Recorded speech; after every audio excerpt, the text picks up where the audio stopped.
Why the US almost invaded Canada in 1812, and what stopped them. In 1812, the United States didn't just think about invading Canada.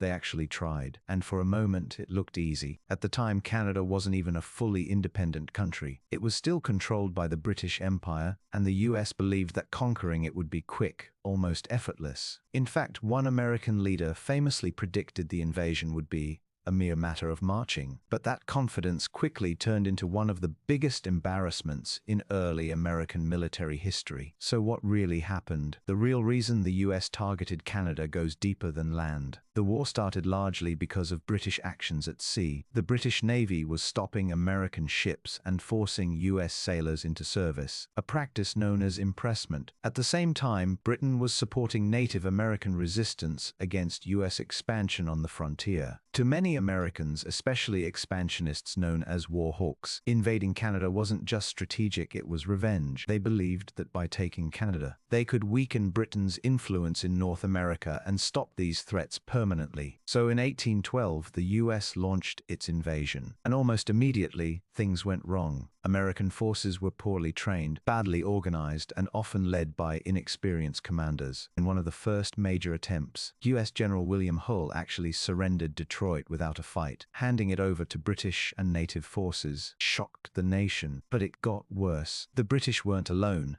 They were backed by strong Native American alliances, led by powerful figures like Tecumseh, who fiercely resisted US expansion. And instead of welcoming Americans, many Canadians fought back hard, defending their land from invasion. Then, the US expected Britain to be too distracted by the Napoleonic Wars in Europe to respond effectively. But even with limited troops, Britain held its ground. And by 1814, after defeating Napoleon, Britain sent more experienced soldiers to North America. That shifted the balance completely. The war dragged on, costly and exhausting, with neither side able to secure a decisive victory. So in 1814, both sides agreed to peace. No land was gained, no borders changed, and Canada remained firmly out of American control. In the end, what stopped the US from taking Canada wasn't just British resistance.